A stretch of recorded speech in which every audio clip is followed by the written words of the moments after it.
Fifth house की condition किससे देखी जाती है? पंचमेश से देखी जाती है या वहां बैठे ग्रह से देखी जाती है? पंचम भाव प्रेम को दिखाता है। आपका प्रेम किससे है, आप किस चीज से बहुत प्यार करते हैं, तो पंचम का लॉर्ड जहां बैठा है आपका वहां से अफेक्शन बड़ा स्ट्रॉन्ग क्रिएटेड रहता है। और ये पूर्व जन्म का है? ये आपका इस जन्म का भी है। पूर्व से आप क्या होता है, प्रेरणा लेते हैं कि आपकी वो प्यास अधूरी रह गई, वो गहरी प्यास है आपकी। जैसे हम कई बार कहते हैं कि बृहस्पति जहां बैठा है वहां गहरी प्यास है। सर, क्या आप बृहस्पति की पोजीशनिंग देखकर बता सकते हैं कि पास्ट लाइफ में ये धर्म का पालन करके आया है या इसने कुछ ऐसे कर्म किए हैं जिसकी क्लियरेंस बहुत जरूरी है? पास्ट के लिए हम हर हाउस से 12th कंसिडर करते हैं। हर हाउस से 12th कंसिडर करते हैं। आपको इससे आपका पिछला समझ में आता है। तो अगर मान लीजिए किसी का 9th हाउस में है जी, तो आपको 8th देखना पड़ेगा। मेरे स्टूडेंट का एग्जांपल दे रहा हूं आपको। उन्होंने एक पत्री पढ़नी शुरू करी और वो पत्री थी किसी मैलेफिक काम करे हुए इंसान की। उस पत्री में से उनको एक ऊर्जा फील हुई, उन्हें पत्री बंद कर दी। एक दिन रात को 10 बजे करीब वो पत्री फिर खोल के बैठ गए। मैम, वो जो एंटिटी थी वो एंटिटी उन्हें आज तक अपने साथ में फील हो रही है। ओह जी।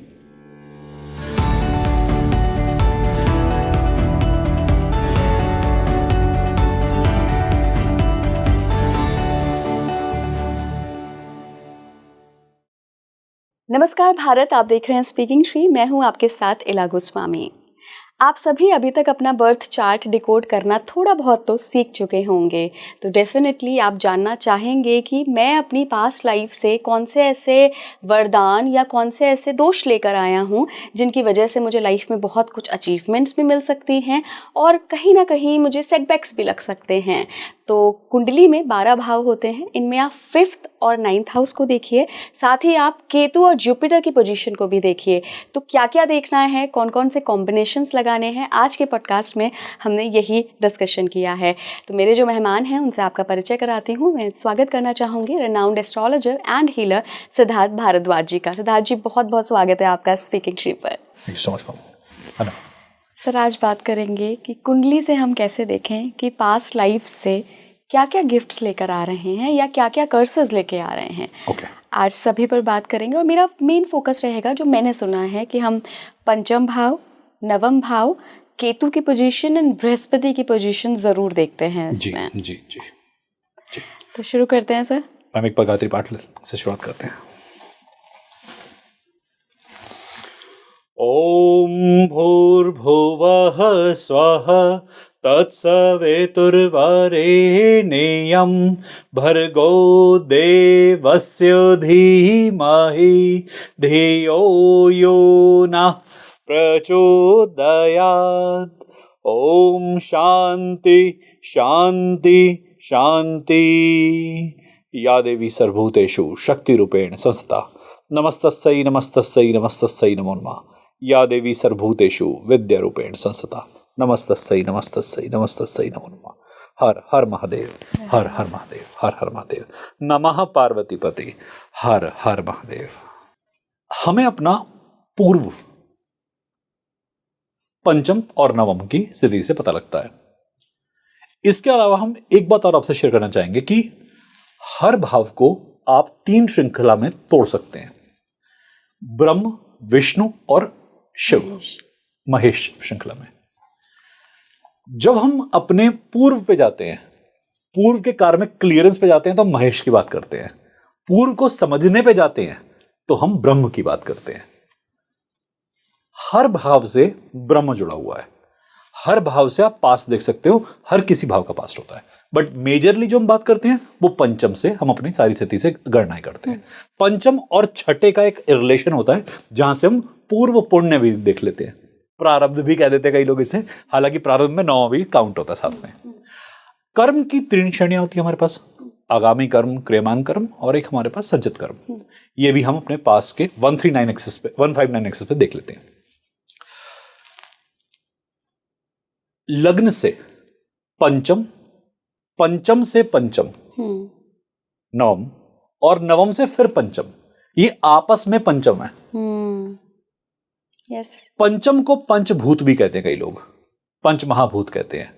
तो आपको जब अपनी संरचना समझनी हो, अपना जो ताना बाना है समझना हो, तो हर पंचम को नोटिस करना जरूरी है। अच्छा, हर 1 पंचम भी, को 5 को भी, 9 हर को किसी भी। कंपोजिशन समझनी हो तो भी पंचम पे जा सकते हैं। ये भी एक कंसेप्ट कहते हैं। आपको हर किसी के पंचम के भी गहरे रूप में जाना हो तो नवम में जाते हैं। ओके। हमारे दादा, हमारे पूर्व नवम से लेते हैं। पंचम की ऊर्जा हमारी नाभि से कहते हैं, मणिपुर से कहते हैं, जुड़ी होती है और यहां से आपका मिडिल पोर्शन क्रिएट होकर आता है। संरचना की भावना कहां से आई, ये पंचम देता है। और संरचना को किसने थॉट में लाया, ब्लूप्रिंट किसने बनाया, ये नवम से आता है। अच्छा, पूर्वज। मैनिफेस्टेशन किसने करा होगा, तो नवम। मैनिफेस्टेशन का आउटकम, तो नवम से नवम। लग्न। बिल्कुल, नवम से पंचम, पंचम लग्न, नवम से नवम पंचम। नवम आपको गहराई तक लेके जाता है कि आपके अंदर क्या जुड़ा, क्या बना, किस चीज का धर्म क्या था आपका। पंचम यह है कि आप किस ऊर्जा के साथ संगठित हुए, कैसे जुड़े, कैसे वो ऊर्जा का विस्थापन हुआ। पांचवें को संतान कहते हैं, पहला शिष्य कहते हैं। आप किसके शिष्य बने, आप किस ऊर्जा के संतान की तरह से चले, ये भी एक लॉजिक आता है। और हमारी आत्मा की जर्नी क्या है, ये हमारे पंचम से आता है। आत्मा का किसने अनुसंधान करा, किसने उसे बुलाया, नवम से आता है।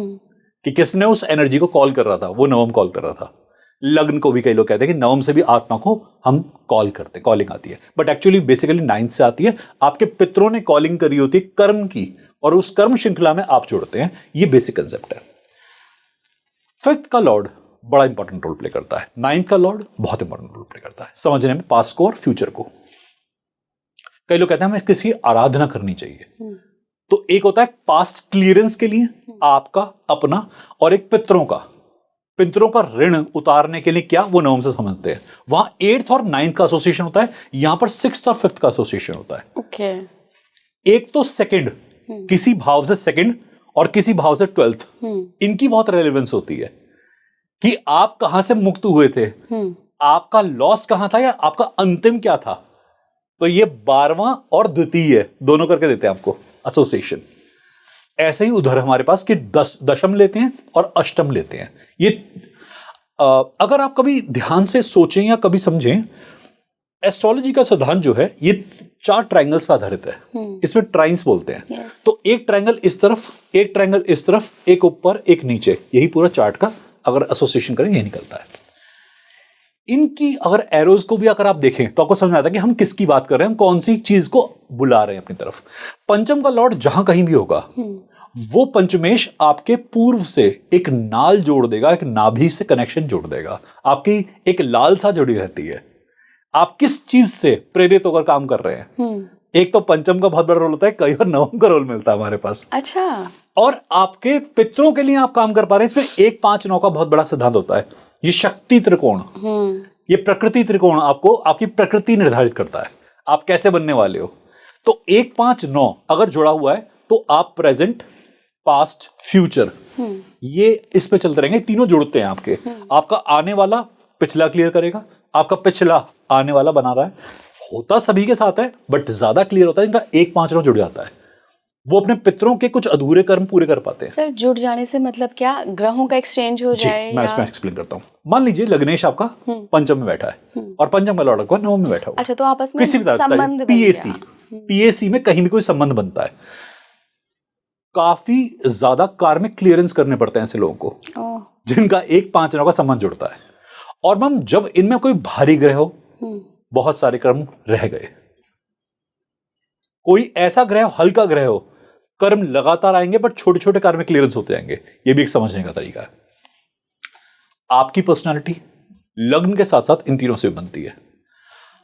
माता जब जन्म दे रही थी तो उसकी प्रकृति कैसी थी। कई बार माम ये शक्ति त्रिकोण हमें यह भी दिखाता है कि आप किस शक्ति से उत्पन्न हुए हैं। आपके घर की माताएं किस शक्ति के साथ में आपका आह्वान कर रही थी, या आपकी मदर जब लेबर में थी तो उनकी मेंटालिटी या उनकी एनर्जी कैसी थी, ये भी हम देख सकते हैं इससे। तो 159 मेरे अनुसार तो हम बहुत सारे ऐसे फैक्टर दिखाता है। हमारी लिमिटेड नॉलेज ये कहती है कि सिर्फ ये 1, 5, 9 एक 3 हाउसेस का कॉम्बिनेशन है। एक लग्न कह देते हैं, एक संतान कह देते हैं। पंचम में संतान तो बाद में आई, पहले क्या आया? आप संतान में तब जाते हैं जब आपका विवाह होता है। एग्जैक्टली पहले तो आपके पहले पुण्य आए हैं ना। आपके पुण्य आते हैं, आपके संस्कार आते हैं। तो पंचम से आपके संस्कार भी होते हैं साथ में, कि आप कहां की तरफ जा रहे हो। हमने जैसे लास्ट डिस्कशन में इस बात को लिया था और हमने काफी इंसिग्नियाज के ऊपर डिस्कशन किया था। तो 1 से 4 तक भाव में आप भी गोद में होते हो। पहली बार दुनिया में गोद से उतर के आप पंचम भाव में आते हो। तो कहां उतरोगे गोद में, और गोद से उतर के कहां जाओगे? गिरने वाले हो या संभलने वाले हो? आपको प्रेरणा क्या चीज देती है, आपकी भूख क्या चीज बनाती है, यही पंचम होता है। तो सर अगर हमें डिकोड करना हो अपनी कुंडली को मोटा मोटा, हालांकि बहुत सारी चीजें तो डिपेंड करती हैं, पर अगर इस पॉडकास्ट में हम मोटा मोटा लेकर चलें जी, तो 5th हाउस की कंडीशन किससे देखी जाती है? पंचमेश से देखी जाती है या वहां बैठे ग्रह से देखी जाती है?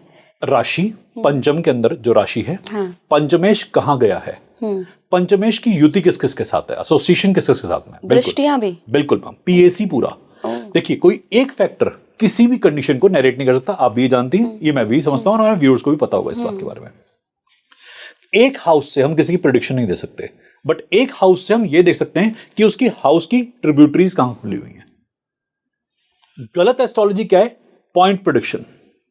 सही एस्ट्रोलॉजी क्या है? ट्रिब्यूटरी प्रेडिक्शन, कि अब इसका संबंध कहां कहां से बन गया। मैक्सिमम लोग ये समझते हैं कि अगर हमने पंचम की रीडिंग करी है तो केवल आपकी अर्ली एजुकेशन, आपका ये बचपन का पड़ाव, आपकी आत्मा थोड़ा बहुत, और आपके प्रोजेनी, यहां तक करते हैं। आपकी शादी नहीं हुई, आपका संबंध स्थापित नहीं हुआ किसी से, अब पंचम को संतान रूप में कैसे लेंगे?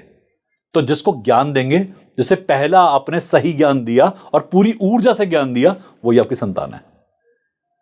शिक्षक के लिए तो बहुत सारी संतानें होती हैं, आध्यात्मिक लोगों के लिए बहुत सारी संतानें बन जाती हैं, क्योंकि आप ज्ञान देते फिरते हैं, बांटते फिरते हैं। प्रेम, पंचम भाव प्रेम को दिखाता है। आपका प्रेम किससे है?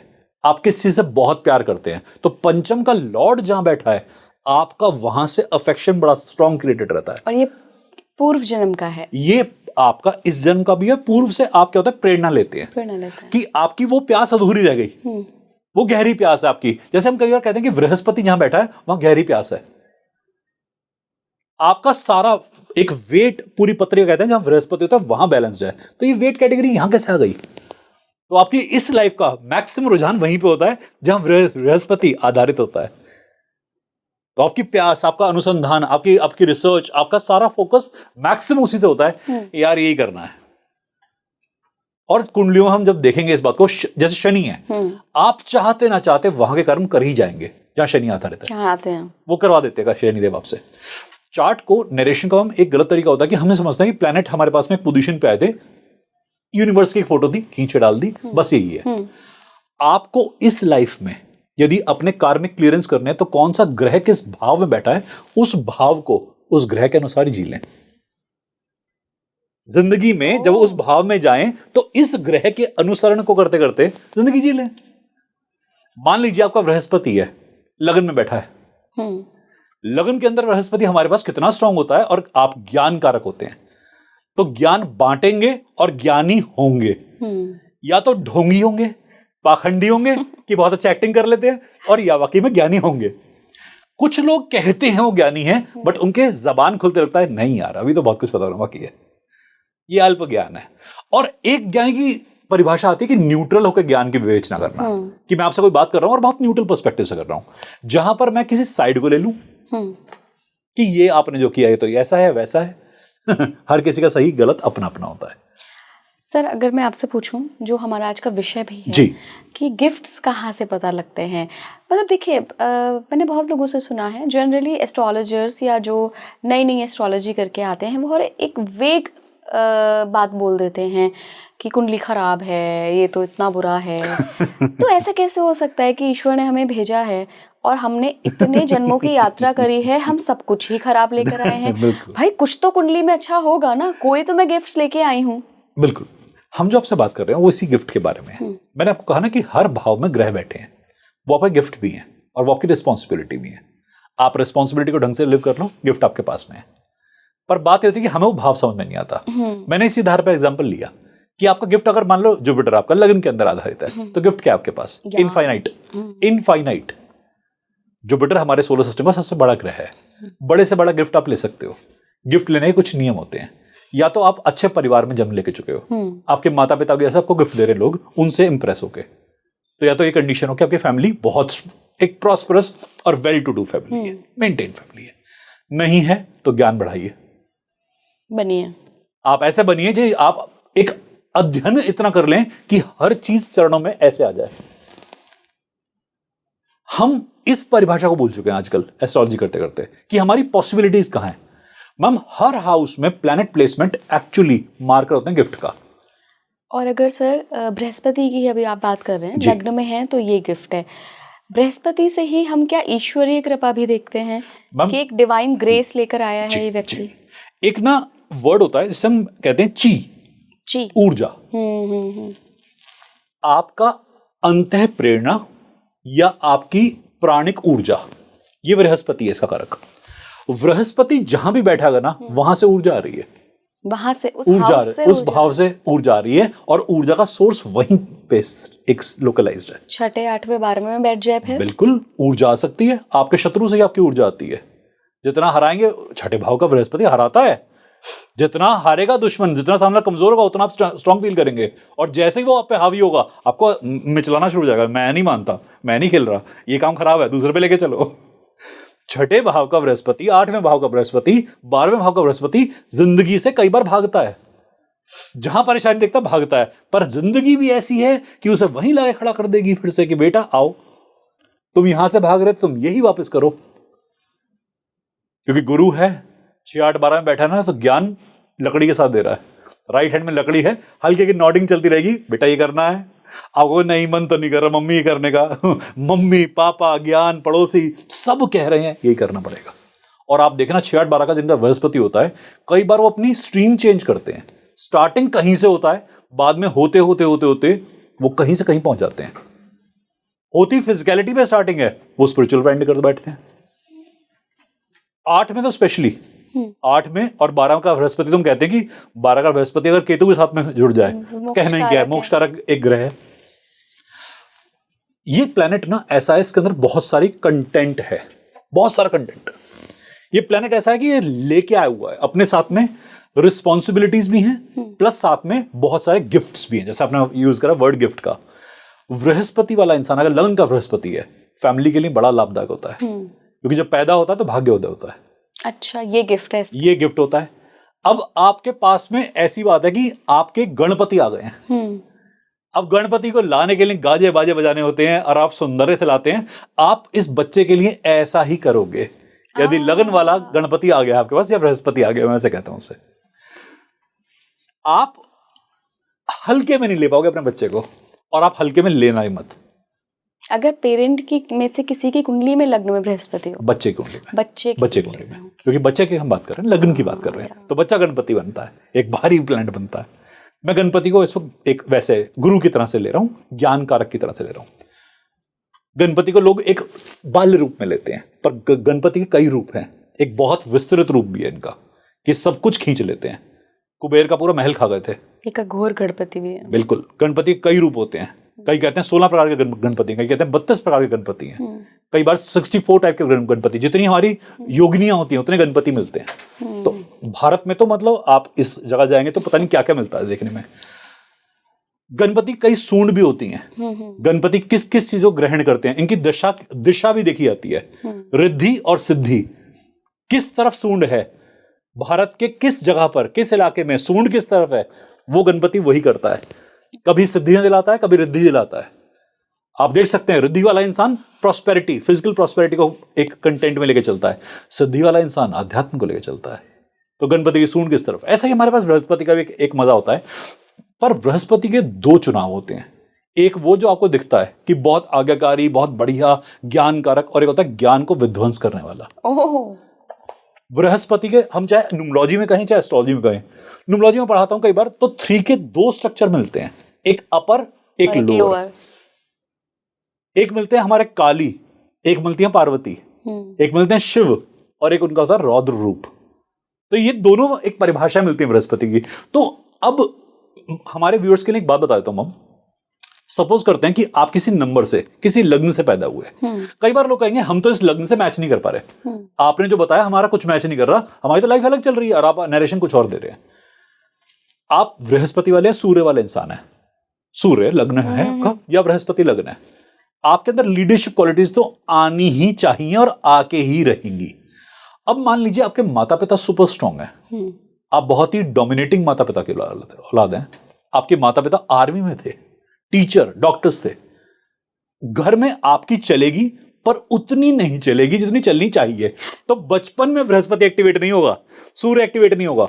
एक समय के बाद जब आपके हाथ में सत्ता आएगी या पावर आएगी तब वो एक्टिवेट होगा। मैं इसका सबसे बड़ा एग्जाम्पल हूँ।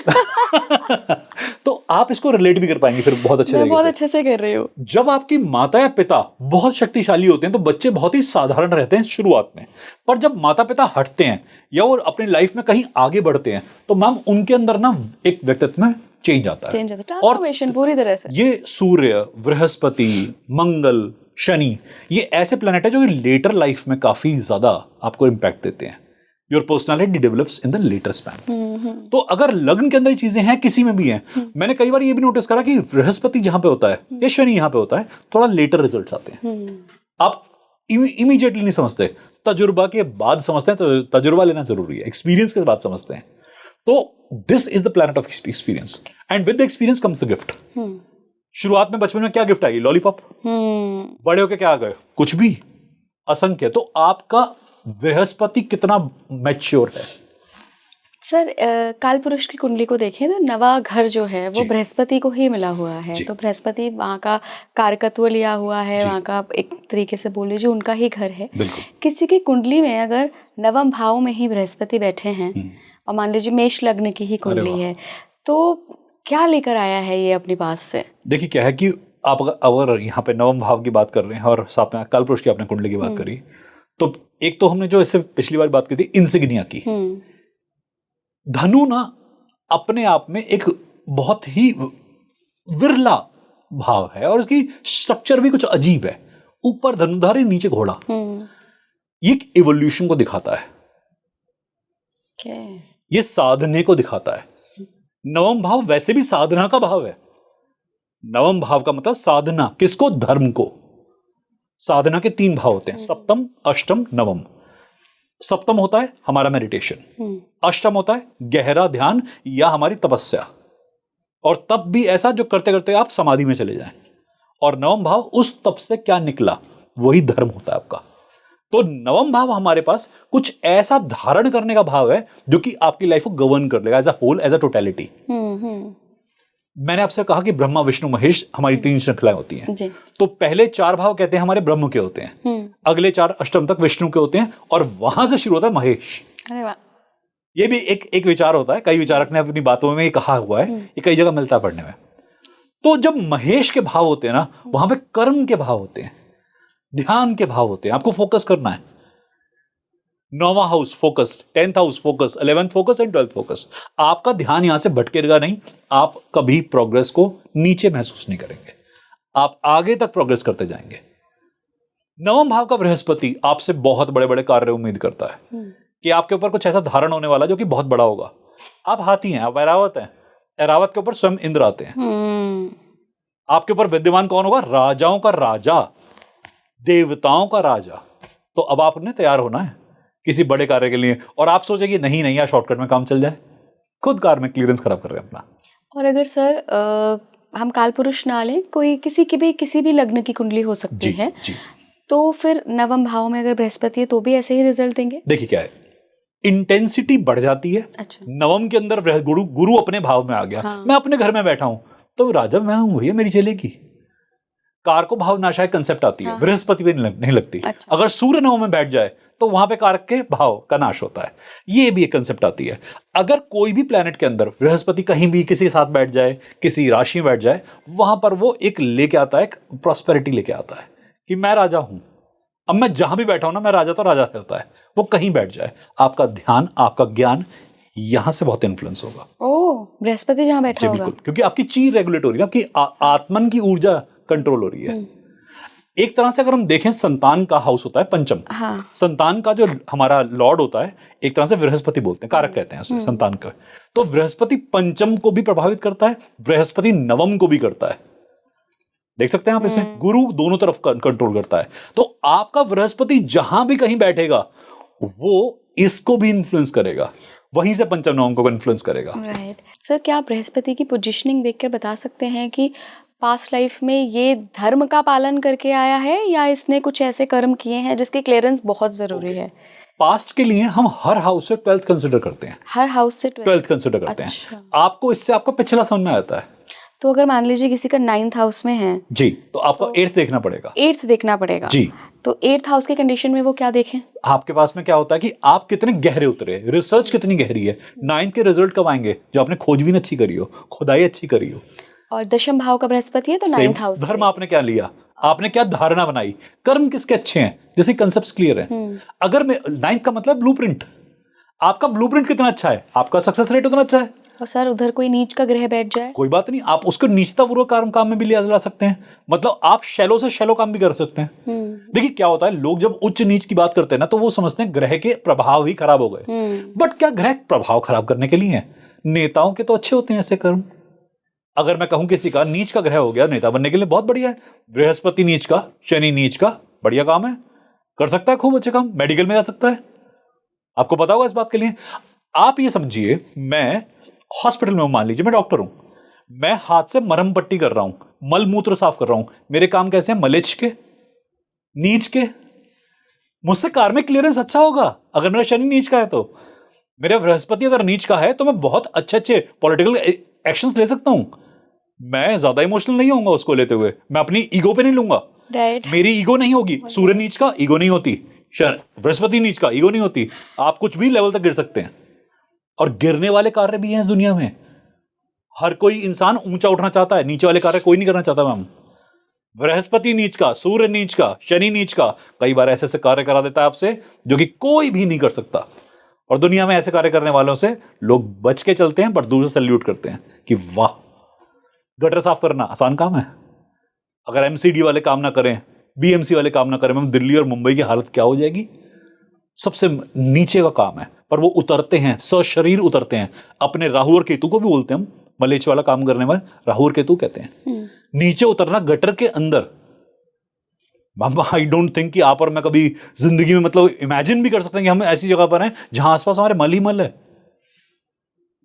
आई am talking about the mentality, कि just think about the mentality. Great salute to them. Exactly, उनको हमें नमस्कार करना चाहिए। और हम, जैसे कई लोगों ने कहा भी है, ये कचरे वाला नहीं है, ये कचरा साफ करने वाला है। कचरे वाले तो हम हैं। मैम आप सोचिए कि कौन आप में हिम्मत है कि आप डस्टबिन में किसी का कूड़ा फेंक देंगे? बिल्कुल नहीं कर सकते। आप तो लड़ पड़ेंगे इंसान से कि हाउ डेयर यू। अब सूर्य जिनके लगन में होता है, बृहस्पति जिनके लगन में होता है, वो तो मैं तो नहीं करूंगा ये काम। तो 6-8-12 वाले इंसान कई बार ऐसे ऐसे कर्म कर जाते हैं जो कि नॉर्मल लोग नहीं कर पाते। अगर 6-8-12 में सूर्य और बृहस्पति है, आप दुनिया का मुश्किल से मुश्किल काम कर सकते हैं। आप शर्म भी नहीं करेंगे, कोई हिकारत भी नहीं होगी आपको, और आप बल्कि दूसरों को प्रेरणा देंगे। पहली बार 6, 8 और 12 के बारे में मैंने इतना ब्यूटीफुल एक्सप्लेनेशन सुना। क्या है कि लोगों की ना एक संकुचित नॉलेज होती है। वो ना कह देते हैं ये हाउस खराब है, ये ग्रह खराब है। मैम दुनिया में अगर मुझे लगता है कंसेप्ट समझ जाए लोग कि महादेव ने पत्री बनाई है, और महादेव ने कोई चीज खराब तो बनाई नहीं होगी। पेन है, प्लेजर है, दोनों किसी कारण से है। बिल्कुल। केतु की पोजीशन पे बात करते हैं सर। मैंने ऐसा सुना है कि अगर आपको चेक करना हो जी कि पिछली सारी जिंदगियों में कौन सा टेस्ट आपकी आत्मा चख के आ चुकी है, मतलब आप ये काम इतनी बार कर चुके हो कि अब इस काम में आपका ना तो मन लगेगा, डिटैच होके रहोगे उस क्षेत्र से, ये केतु की पोजीशन डिकोड करती है। तो केतु की पोजीशन में बात करते हैं, खास करके जो केतु राहु के एक्सेस है ना, जैसे बोला जाता है कि 6th में राहु, 10th में, 11th में, ऐसे केतु की भी कुछ पोजीशन है कि मोक्ष त्रिकोण में अगर आ गया, तो इन सब पे थोड़ा सा बात करते हैं। राहु स्वाद लेना, इस जन्म में जो स्वाद बहुत लेने वाला हूं वो राहु, वो उसकी पोजीशनिंग बता। राहु मुंह, राहु धड़, गला, गले से ऊपर ऊपर, और जिस स्वाद से मैं निर्मुक्त रहूंगा, निर्मोही रहूंगा, विमुक्त रहूंगा, वो केतु। जिसकी तरफ मुझे ध्यान केंद्रित नहीं करना चाहिए, जो मेरा अंतः में है, वो केतु। जिसकी प्राप्ति के लिए मुझे ज्यादा नहीं भटकना है, वो ग्रह या तो केतु के साथ होगा, या केतु वहां पर हाउस में बैठा होगा, या फिर आप केतु के साथ में एसोसिएशन देख लेंगे उसका। जिसके लिए ज्यादा नहीं भटकना है, वो आपके पास है। क्योंकि केतु अंदर की बात है, ये तो है ना। केतु का मतलब क्या होता है, इसे हटाओ और अंदर देखो। जिन खोजा तिन पाइयां गहरे पानी बैठ, मैं बपुरा बूरन में हो राह किनारे बैठ। नानक ने भी यही कहा कि तेरा के चक्कर में फंस गया, मैं समझ गया कि तेरा है क्या। जागरण है केतु। केतु आपकी अंतः प्रेरणा होती है कि आपको अंदर से आवाज आती है, नहीं आती है। बाहर की साउंड कोई आपको मोरल बूस्ट करे, कोई डेली के डेली आपको ये ईगो लिफ्टिंग करे कि wow you are so beautiful. एक बार मैं तो देख लूं कि क्या मैं beautiful, am I beautiful? All these people are saying you are beautiful, you are handsome, you are this and that, am I? Ketu इसी जागरण का नाम है मैम, वो अंत आकलन का नाम है। केतु को लोग बहुत डेरिवेटरी लेते हैं, बट केतु वो चीज है जो आपको अंत प्रेरणा देगी। जहां से बैठा है ना, वहीं से अंत प्रेरणा देगा। अगर मोक्ष त्रिकोण में आ जाए 4, 8, 12 आपका में, बस आप समझ लीजिए, आपको मोक्ष के लिए केतु भूखा है, मोक्ष के लिए, और आपको मोक्ष के लिए अंदर से प्रवृत्ति रहेगी, हमेशा एक फ्लेम लगा रहेगा आपका। बट तीनों में अंतर होगा ना सर, चौथे में आया, 8वें में आया। देखिए क्या है कि इनके रूप समझने पड़ेंगे। पहले चौथा भाव क्या होता है, 8वां भाव क्या होता है, 12वां भाव क्या होता है। 4 में हम इमेच्योर होते हैं, 8 में हम गहराई में उतरना शुरू करते हैं, और 12वां आता है हम बहुत मैच्योर हो जाते हैं। ये बेसिक टेंडेंसीज लेनी होती है। चौथे भाव के अंदर अगर आपके पास में केतु बैठता है तो एक तरह से मून का एसोसिएशन मानते हैं उसे, मातृत्व का एसोसिएशन मानते हैं। अष्टम में एक वॉरियर का एसोसिएशन मानते हैं, मार्स का एसोसिएशन लेते हैं। 12वें में ज्ञान कारक, झुकना सीख जाता है। चौथे में केतु थोड़ा उछलता हुआ केतु होता है। 8वें का केतु भरा भड़का हुआ केतु होता है, और 12वें का केतु नीचे झुको ये वाला केतु होता है। ये बेसिक एक टेंडेंसी है। बचपना चौथे भाव में क्या है, मां की गोद, मां का आंचल, वहां केतु है। आपकी खुशियां केतु हैं, आपके अंदर अंतः में खुशियां होंगी। चौथे भाव में बहुत बार केतु होते हैं, अपने मजे में मजे लेते हैं, अपने अंदर ही कंटेन्ड होते हैं, सेल्फ सस्टेन्ड होते हैं, बस अकेले बैठे बैठे मुस्कुरा रहे होते हैं, कहीं कुछ अपने में रमे होते हैं। चौथे भाव केतु बड़ा मजेदार होता है। 8वें वाला केतु थोड़ा आंख बंद और कर लेगा, मुंह पे खुशी नहीं होगी, बट यहां से खुशी दिखेगी उसके आपको। और 12वें केतु ना केवल अपने में खुश होगा, दूसरों में बखेर देगा। और इससे पास्ट लाइफ से कोई कनेक्शन है? बिल्कुल। आपका जैसे 12वें का अगर हम केतु लेते हैं, तो आपके पास राहु आपके छठे में बैठा हुआ है। क्योंकि आप ये समझिए कि राहु केतु एक दूसरे को कंट्रोलिंग इफेक्ट भी देते हैं। एक स्टीयर की तरह से, भाई तुमने इतना नीचे नहीं जाना, मैं भी ऊपर आ जाऊंगा। नहीं तो जैसे ही एक नीचे उतरेगा, अगला ऊपर उठना शुरू हो जाएगा, क्योंकि नहीं तो काउंटर बैलेंस मैकेनिज्म नहीं होगा। आप ये सोचिए, सप्त ग्रहों में ये दोनों ग्रह एकमात्र ऐसे हैं जिनके पास में आसुरी शक्ति हुई है, और ऐसी भी शक्ति जो कि कॉम्बिनेशन इफेक्ट में कंट्रोल होती है। ये दोनों फलीभूत भी तब होते हैं जब साथ में होते हैं, इनका इंपैक्ट भी तब है जब साथ में, और ये कंट्रोल भी तभी होते हैं जब साथ में होते हैं। किसी और ग्रह में शक्ति नहीं कि इन्हें अकेले कंट्रोल कर ले। सर मैंने ऐसा सुना है कि जब केतु 12वें में चला जाता है और राहु छठे में आ जाता है, तो एक तरीके से शत्रुहंता योग बन जाता है, और आप कंपटीशन करने के लिए आए हो, क्योंकि राहु 6th में है। आप बहुत ट्रांसफॉर्मेटिव होते हो, बहुत कंपटीशन करके, बहुत मेहनत करके आगे बढ़ते हो, शत्रुओं पर विजय प्राप्त करते हो। ऑन द अदर हैंड ये सब आप इसलिए करते हो क्योंकि 12th का केतु चाह रहा है कि सब यहीं इस जन्म में कर लो और मुक्त हो जाओ। ये सच है? छठे का राहु, 12वें केतु, भोग का, विलासिता का भी कॉम्बिनेशन होता है कि जी लो और जीकर निकलो, खत्म करो, रज के करो। आप कंपटीशन को ऐसे लेके चलोगे, इसे 2 दिन में हरा दूंगा। छठे का राहु बड़े हल्के में लेता है, छठे का सूर्य बड़े हल्के में लेता है, छठे का बृहस्पति बड़े हल्के में लेता है, छठे का मार्स बड़े हल्के में लेता है शत्रुओं को। टेंडेंसीज अलग अलग है, क्योंकि हर एक का एटीट्यूड और एप्टीट्यूड अलग अलग है, हर एक की फ्रीक्वेंसी अलग अलग है। बट राहु क्या है, जैसे हम कहते हैं मंगल देवताओं का सेनापति, ऐसे कहते हैं राहु दैत्यों का सेनापति, और मंगल से भी विशालकाय कहते हैं। तो ये पंगा लेते हैं, ये आगे बढ़ के पंगा लेते हैं, ये डरते नहीं है, बैकफुट पे प्ले नहीं करेंगे, ये फ्रंट फुट पे आगे खेलते हैं कि तुम लाओ तो सही। क्या वॉरियर होती है क्या इनकी? वॉरियरशिप होती है। और ऐसा हो सकता है कि इनकी जो हत्या हो वो ऐसे हुई हो, किसी ने इनको विष दे के मारा हो, चोट पहुंचा के मारा हो, धोखा करके मारा हो, या पीछे से छुरा भौंका हो, सांप से कट के हत्या हो या मृत्यु हो। विष को किसी भी रूप में आप समझ सकते हैं। तो कई बार ऐसा निकला कि जिनका केतु 12वें में मिला या राहु छठे में मिला, और ये कंडीशन साथ में होती है, उनकी किसी अकारण से हत्या की गई। वो नेचुरल में नहीं गए, वो इस जन्म में अपने विध्वंस के लिए आए ही इसलिए, वो सब अपने शत्रु का विनाश करने के लिए इसलिए आए कि कहीं किसी ने आघात किया था। और ये कभी भी किसी पर भरोसा नहीं करता कॉम्बिनेशन, क्योंकि हमेशा अलर्ट रहता है। और इनकी आंखें कहते हैं 2 सामने होती हैं तो 4 पीछे होती हैं। ये मैंने कई लोगों के साथ देखा है कि ये they never believe in anyone. और ये स्पिरिचुअलिटी में जितने आते हैं इनकी आंखें और खुल जाती हैं। क्या है राहु के पास लिमिटेशन क्या है कि राहु यहां से दिखता है, केतु के पास ये है ही नहीं। केतु यहां से दिखता है, यहां से। आपकी 2 ब्रेन होते हैं, एक ये ब्रेन होता है और एक ये ब्रेन होता है जो कि मां से मिलता है। थर्ड आई एक यहां होती है कि यहां होती है। ये भी तो गड्ढा है ना। ये गड्ढा क्या देखता है? Sensation, vibration. सांप चल रहा है, सांप सुनता नहीं है, सांप वाइब्रेशन फील करता है, केतु वाइब्रेशन फील करता है। केतु किसी ऑरा के अंदर जो हो रहा है ना, माइन्यूट से माइन्यूट भी पकड़ लेता है केतु। आप सोच में जाने वाले हो उससे पहले केतु को पता आपकी सोच क्या कह रही है। आप कहोगे यार क्या बकवास इंसान है, मतलब मेरी थॉट को तो आने दे पहले। और मन ही मन में केतु सामने वाले को जब निरस्तर कर देता है तो बड़ा मुस्कुराता है।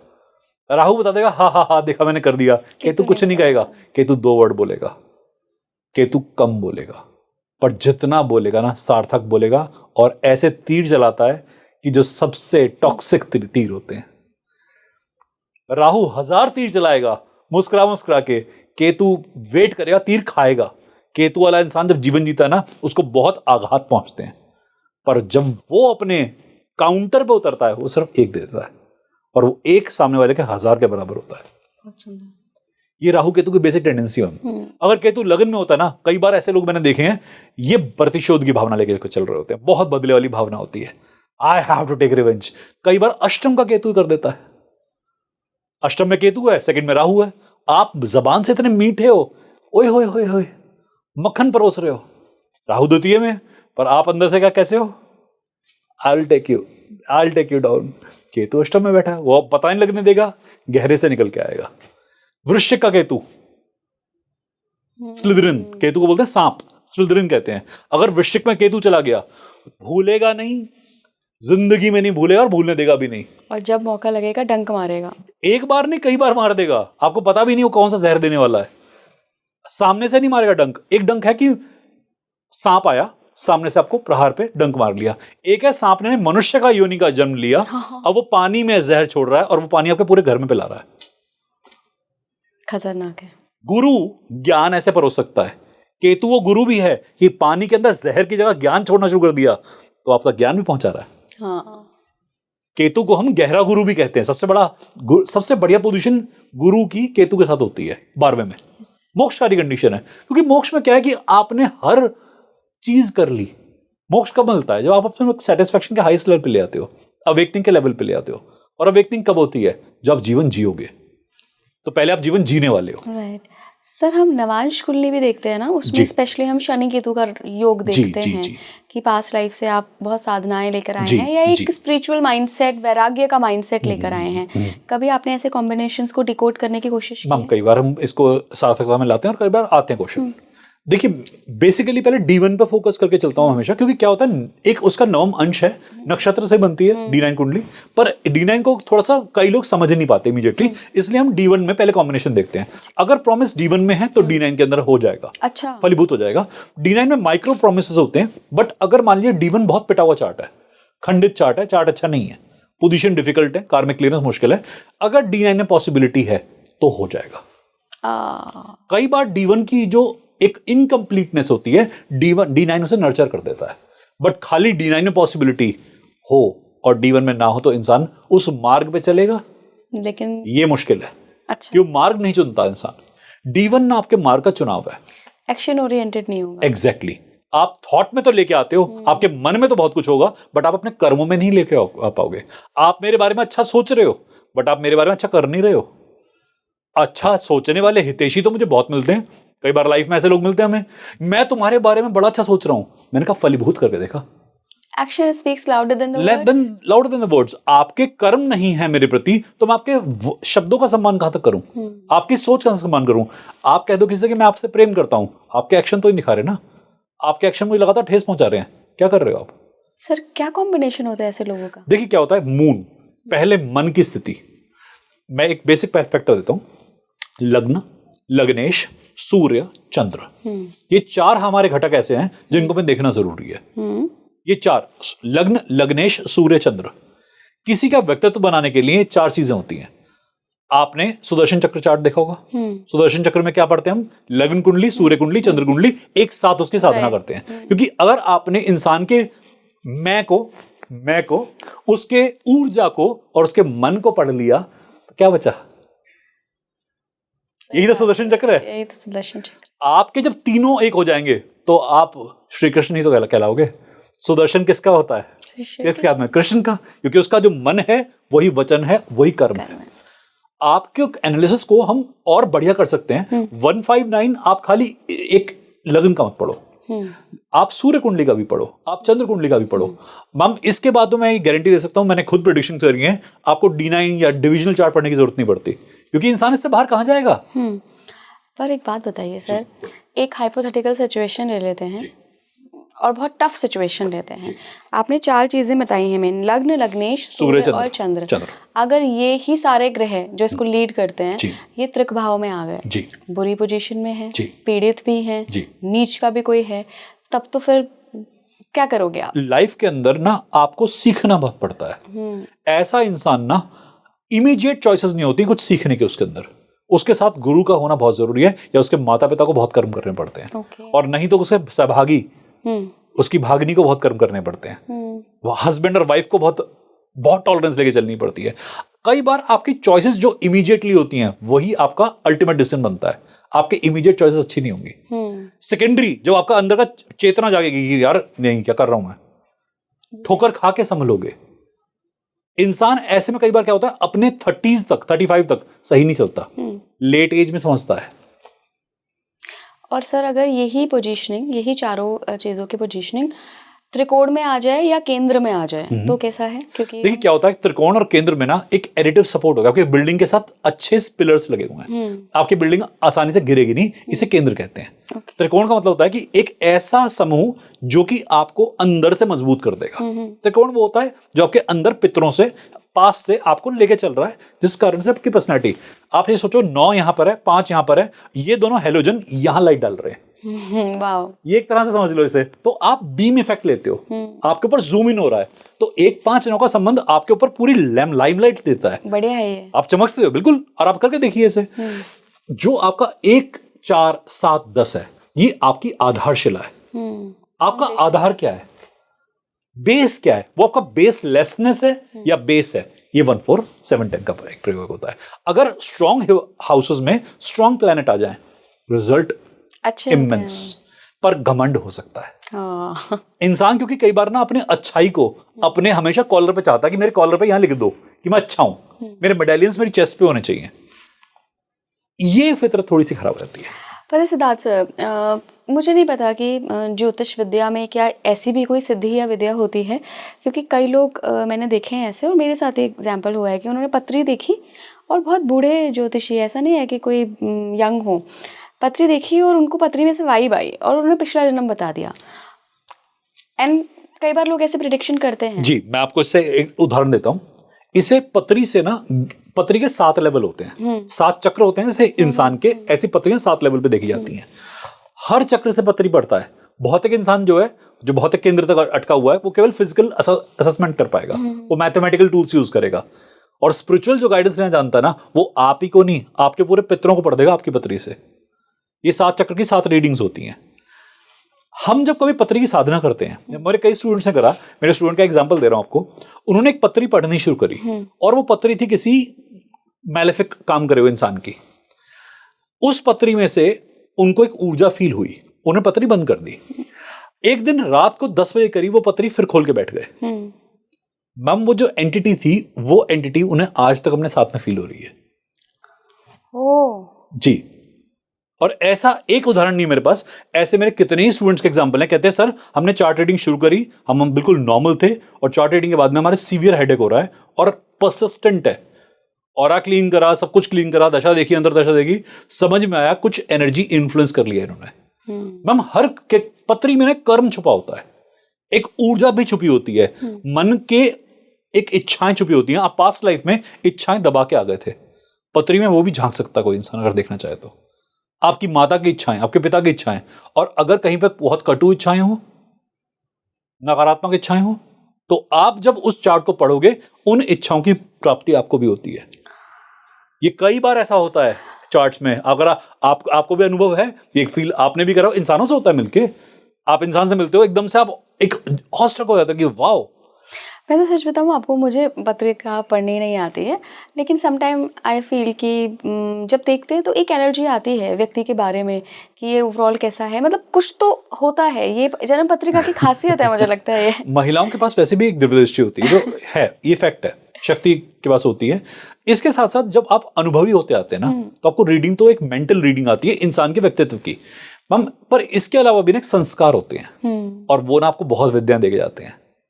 यदि मेरे माता पिता दिव्य थे और उनके पास दृष्टि थी, दिव्य दृष्टि कह सकते हैं, तो मेरे पास दृष्टि तो आएगी। yes. मेरे माता पिता बहुत ज्यादा भरोसा नहीं करते थे, तो मेरे में पैदाइशी एक एंग्जाइटी तो आएगी। जब मैं पैदा हो रहा था या मैं पैदा हो रही थी, मेरी माता किसी सीवियर डिप्रेशन में थी, अवांछित था, मेरी चाहत नहीं थी कि मैं ये नहीं होना चाहिए, तो मेरे में एक डिप्रेशन की स्टेट मेंटेन रहेगी। एक पल को भी मेरी माता को विचार आया हो कि ये नहीं होना चाहिए, तो मेरे पे इम्प्रिंट तो आएगा ही आएगा उसका। पत्री में जो देखना जानते हैं ना, हम वो इम्प्रिंट्स भी देख लेते हैं। कई बार हमारे पास ऐसा होता है, मैं पत्री पढ़ते पढ़ते डेट ऑफ बर्थ गलत हो गई, प्रेडिक्शन सारी सही। हाँ, ये एक्चुअली मैं ये पूछने वाली थी, कई लोगों के साथ होता है। अब देखिए कि बिना प्रश्न के उत्तर आ गया। हाँ, तो ये भी है एक तरीका। तरीका है, उत्तर आना है, प्रश्न होगा तो ठीक है, नहीं तो ठीक है। आपका डेट ऑफ बर्थ इस बात का प्रतीक नहीं कि मैं क्या देख पा रहा हूं अगर मैं पत्री पढ़ रहा हूं। पहले महादेव की कृपा होगी, पत्री तभी पढ़ सकता है इंसान, नहीं तो इस फील्ड में आता जाता रहता है। मैंने बड़े बड़े गुरु देखे हैं, बड़े बड़े पाखंड गुरु होते हैं, कुछ अच्छे भी हैं ऐसे जिनको पत्री पढ़ने की आवश्यकता नहीं, वो बस ऐसे आंखों में पता नहीं कौन सी दृश्य देखते हैं और आपके आंखों में आंसू होते हैं और वो सब भूल जाते हैं। मैंने ऐसे भी गुरु के साथ रहा, अपने पास बिठाया, बस सर पे हाथ फेरा और सारे प्रश्नों को उत्तर दे गए। मैं कहा महादेव कहाँ थे तुम, ये कैसे आ गए तुम मेरे पास में, तुम कहाँ मिल गए मुझे। और कई बार ऐसा होता है, प्रकांड पंडितों के पास जाते हैं जिनके पास पता नहीं कितने अनुभवी गुरु रह चुके हैं, वो खुद अनुभवी हैं और प्रेडिक्शन इतनी गंदी लेवल की करते हैं ना, उन्हें कुछ नहीं दिखता। किताब के तथ्य को ऐसे एज इट इज उतारते देखा मैंने कि यही होता है, तो इसका मूर्त मीनिंग यही है। मैम कैसे हो सकता है ये तो अमूर्त है, ये तो जटिल है बहुत। और हर शब्द का आपको पता है हिंदी व्याकरण के अंदर कितना अनुभव लेकर होता है। एक वर्ड है राहु, रावण, राम, रा का मतलब विशाल, उसके बाद जो लगा है वो कर्म। अच्छा, बिल्कुल सर। एक सवाल और है, मैं इसको गिफ्ट्स को ना दो कैटेगरी में यहाँ पे डिवाइड करूंगी कि आप क्या स्पिरिचुअल गिफ्ट लेके आए हो और क्या आप मटेरियलिस्टिक गिफ्ट लेकर आए हो। क्या ये भी एसेंस देती है हमारी कुंडली? बिल्कुल देती है। आपका देखो क्या है कि तामसिक, सात्विक और राजसिक परिभाषाएं तो हैं इंसान की। जीवन कठिन था, आपने पूरे जीवन को जिया, उसके अंत में आपने खुद कमा के खाया, सात्विक लाइफस्टाइल। जीवन कठिन था, आपने हार मान ली, आप अपनी स्थिति को और नीचे लेके गए, तामसिक लाइफस्टाइल। विद्याएं ग्रहण करी, विद्याओं का कोई इस्तेमाल नहीं करा, ना अपने पर ना किसी पर, हम कह नहीं पाते, हम दे नहीं पाते, पता नहीं सामने वाला क्या समझेगा, तामसिक। जो सीखा सब में बांटा, सात्विक। हम अपने ना हर चीज को अगर हम सोच के तोल मोल के देते हैं तो राजसिक। मैं तुम्हें दूंगा, तुम्हें नहीं दूंगा, राजसिक। राजा ही करता है, तुम इसके लिए उत्तरदायित्व हो, मैं आते हो, तुम्हें नहीं दूंगा, राजसिक। सात्विक इंसान हर किसी को बांट के जाएगा, जो लिया है देकर जाएगा। तामसिक दे नहीं पाएगा, ले तो बहुत लेगा, राजसिक तोल मोल के देगा। सर ये तो हमने कैरेक्टरिस्टिक्स पे बात की, थोड़ा मैं ग्रहों पे अगर बात करूं कि मान लीजिए किसी को पता करना है कि मुझे कुछ ना इंट्यूशन हो रही है या मुझे कुछ ऐसा आभास हो रहा है, क्या मैं कोई स्पिरिचुअल गिफ्ट लेकर आया हूं, तब वो क्या देखे कुंडली? जैसे हमारे पास में हम देखते हैं एस्ट्रोलॉजी की प्रैक्टिस में कोई आया तो हम अष्टम भाव देखते हैं, एट्थ हाउस रेफर करते हैं कि आपके ट्रांजिट के अंदर एट्थ हाउस का कुछ एक्टिवेशन हुआ कहीं ना कहीं से, तभी आप पत्रियों के आधार पर चलते हो। अच्छा। गहरी विद्या, गहन विद्या है, अष्टम के प्रभाव के बगैर नहीं हो सकती। डॉक्टर्स के लिए देखते हैं छठा भाव देखते हैं कि आपको सक्सेस के लिए, आपको एक कंपटीशन के लिए बेसिकली छठा भाव आपको चाहिए होता है। इसमें एक 10th का कॉम्बिनेशन में देखते हैं, एक एक्टिविटी करनी है, फिजिकल एक्टिविटी करनी है, 3rd और 10th का कॉम्बिनेशन होता है, यहां देखते हैं। तो कई कॉम्बिनेशंस ऐसे होते हैं जहां पर हम जान सकते हैं कि ये क्या करने आए हो, कर्तव्य क्या है, कर्म क्या है। तो ग्रहों से पूरा पूरा लगता है। ग्रहों का ऑरा होता है, सूर्य है, एक आप देखते हो पीत वर्ण का ऑरा है, तो जितने पीत वाले काम है वो आप सारे कर लोगे। अगर आप जानते हो कर्मों का एक ऑरा होता है, एसेंस होता है। शनि है बिल्कुल उल्टा, शाम वर्ण, तो आप शाम वर्ण वाले काम बहुत अच्छे कर पाओगे जहां आप नजर नहीं आओ, आप कोई जानता भी ना हो, आप हिडन में रहते हो। केतु नजर ही नहीं आना चाहता और दिखता भी नहीं है। पृथ्वी की छाया से चंद्र के साथ में युति होती है तो राहु केतु बनते हैं। कई लोग कहते हैं कि हम सन का ऑर्बिट देखते हैं, अर्थ का ऑर्बिट देखते हैं, साथ में मून का ऑर्बिट देखते हैं तो राहु केतु बनते हैं। पर एक्चुअल डेफिनेशन क्या है कि इस पृथ्वी की जो छाया बनती है अंतरिक्ष में सूर्य से जुड़ने के बाद, उस छाया के चंद्र के साथ मिलने से जो बनते हैं नॉर्थ नोड और साउथ नोड, उसे राहु केतु कहते हैं। तो आपके जो कर्म होते हैं छुपे हुए, वो कर्मों को निकालने कौन आता है? केतु। अंदर की गहराई से आपको टटोलने कि तुम्हारा टाइम आ चुका है, अब तुम अंदर से खाली होगे। केतु की महादशा आ रही होगी, दशा आ रही होगी, पतंतर आ रही होगी, सूक्ष्म तक भी काम कर देता है, बड़ा अंदर तक का डीप पेनिट्रेशन इफेक्ट। केतु में आपने सुना होगा सर्जरी करते हैं, केतु में कट लगते हैं, डीप सर्जरी हो जाती है भरो आपकी, किसी तरीके से चोट लग जाती है, गहरी चोट लग जाती है आपको। तो केतु अंदर तक ये पियर्सिंग इफेक्ट लेके आता है। मैम प्लैनेट की कंडीशन, प्लैनेट की एक तासीर होती है जिसपे कि आपका प्रश्न आधारित है। हमारा ऑरा भी ना इस तासीर से बहुत प्रभावित होता है। पर मैं फिर से अपने ओरिजिन पॉइंट पे आऊंगा कि कोई इंसान ग्रह की प्लेसमेंट से ज्ञान ले पा रहा है और कोई इंसान ग्रह की प्लेसमेंट से रेमेडीज तैयार कर रहा है। ये जीवन जीने के दो तरीके हैं। मेरा मानना है कि एस्ट्रोलॉजी रेमेडीज साइंस नहीं है, ये अवेकनिंग साइंस है, ये अवेयरनेस साइंस है, गाइडिंग टूल है एक तरीके से। अवेयरनेस में गाइडिंग बहुत छोटा वर्ड है, मेरे को इसमें महादेव तक के दर्शन होते हैं। सही, बहुत बढ़िया। और अगर आप देखें तो एस्ट्रोलॉजी जो हमारा मूल सिद्धांत बना भी हुआ है वो शिव शक्ति के प्रिंसिपल बना हुआ है, या हम विष्णु और लक्ष्मी कहते हैं उसके अंदर। तो ये साधारण तो हो नहीं सकता। सर 2-3 मैं आपके ना गुप्त टिप्स लेना चाहती हूँ यहाँ पर एस्ट्रोलॉजी में अपने दर्शकों के लिए, कि कुछ कॉम्बिनेशंस, कुछ युतियाँ बता दीजिए जिनसे उनको थोड़ा सा मोटा मोटा एक मोटिवेशन मिले कि हाँ कुछ तो गिफ्ट्स लाया हूँ मैं। ओके, युतियों में ना देखिए जो आपने प्रश्न पूछा ना, अब इसमें क्या है कि मैं ऑडियंस को लिमिट कर देता हूँ बहुत बार। कई बार क्या होता है वो उसी पे फोकस करते हैं कि जिनके पास नहीं होगा कहेगा हाय ये तो मेरे लिए कोई पॉडकास्ट में है ही नहीं, तो बकवास बात है। अवेयरनेस के साथ में अगर हम प्लैनेट्स को देखें, अगर आपके पास मेजर प्लैनेट्स हैं, एक होते हैं एक्सटीरियर प्लैनेट्स और एक होते हैं इंटीरियर प्लैनेट्स। धरती से आगे के ग्रह जैसे हमारे पास मार्स, जुपिटर, सैटर्न, धरती से पीछे मरकरी, वीनस, मून लेके चलते हैं। मार्स, जुपिटर, सैटर्न, सन को भी इंक्लूड कर देते हैं। अगर आपके लग्न में मार्स, सन, जुपिटर, सैटर्न है तो लाइफ में समझ लीजिएगा आप किसी बड़े उद्देश्य के लिए आके चल रहे हैं। लग्न में ही बैठे हैं, लग्न में हैं या मेजर पोजीशन होल्ड कर रहे हैं, सेंटर पोजीशन होल्ड कर रहे हैं, मेजर पोजीशन होल्ड कर रहे हैं। कुछ मेजर तो आप करेंगे, 10th हाउस के अंदर आ गया तो भी कर्म आपका मेजर है। लग्न में आ गया तो वही, अब तो मजे ही मजे, तुमने बहुत बड़ा कुछ करना है। तुम हल्के मत लेना अपने आप को, दुनिया चाहे कुछ भी कहती रहे, आप अपने लक्ष्य की प्राप्ति के लिए लगे रहे। अगर आपके पास में इंटीरियर प्लैनेट्स है, मरकरी है, वीनस है, मून है, राहु है, क्विक जल्दी वाले प्लैनेट है, तो आपके पास निरंतर प्रयास करने की भावना होनी चाहिए। बहुत बड़ा मिल जाएगा बट छोटे छोटे एफर्ट्स लगाने बंद मत करना। ये ट्रिक होती है अपने आप को समझने की, अपना कर्म समझने की, कि मेरी डेट में, इवन माम ये एस्ट्रोलॉजी में नहीं, हम न्यूमरोलॉजी के अंदर डेट में भी करते हैं कि आपकी डेट ही तो आपका स्टैंप है। पहले आप क्या मेरे लिए तारीख, यूनिवर्स ने नाम नहीं दिया, एक डेट स्टैंप, नंबर स्टैंप दे दी। तो वहां भी ये करते हैं कि आपको अपनी सोच समझनी है। तो सोच क्या होती है? जो डेट, मंथ नहीं, ईयर नहीं, केवल डेट। ऐसे ही हम लग्न के अंदर अगर एक्सटीरियर और इंटीरियर प्लैनेट को समझ लें तो हमें अपने इमीडिएटली कर्म समझ में आएगा। मैं रेमेडीज की बात नहीं करता, मैं युतियों की बात नहीं करता मैम, क्योंकि इंसान का ना सोच फिर सीमित हो जाती है कि गुरु चांडाली हो गए, ये तो बड़ा खराब होता है। किसने कहा? ये उसने कहा जिसे चांडाल की डेफिनेशन नहीं पता, गुरु की डेफिनेशन नहीं पता। गुरु का अहंकार चांडाल नियंत्रित करता है, चांडाल की नीचता गुरु बढ़ाता है, ऊंचा उठाता है उसे। यह भी तो एक परिप्रेक्ष्य है। विष योग जो कहते हैं हम, अब विष योग में कह देते हैं जहर दोगे डॉक्टर बनोगे, हीलर बनोगे। योग में हम कभी कोई सफल या विफल नहीं होता। योग इंसान के आधार पे होते हैं। अब कहते हैं गज केसरी योग, अहंकार की बड़ी बड़ी प्राप्ति करते देखा, खाली बैठे देखा ये गज केसरी वालों को, क्योंकि उनका मैं का भाव इतना है वो उससे ऊपर उठ ही नहीं पाए। मेरे पापा ने बहुत कुछ दिया है। तुमने क्या किया? मेरे पास एक गज केसरी केस आया, मैं आपके दर्शकों शेयर करना चाहूंगा। मैंने पूछा कि आपका प्रोफेशन क्या है, जो मेरे फादर का था। मैंने कहा फिर समस्या क्या आ रही है? सर बिजनेस ग्रेज नहीं कर रहा। मैं कहा आप क्या करते हो? सर डेली दुकान पे जाते हैं, 11 बजे जाते हैं, शाम को उठ जाते हैं। बाकी हमारे पास नौकर हैं, वो काम करते हैं, हम क्यों करेंगे? गज केसरी क्या करेगा इसके साथ में?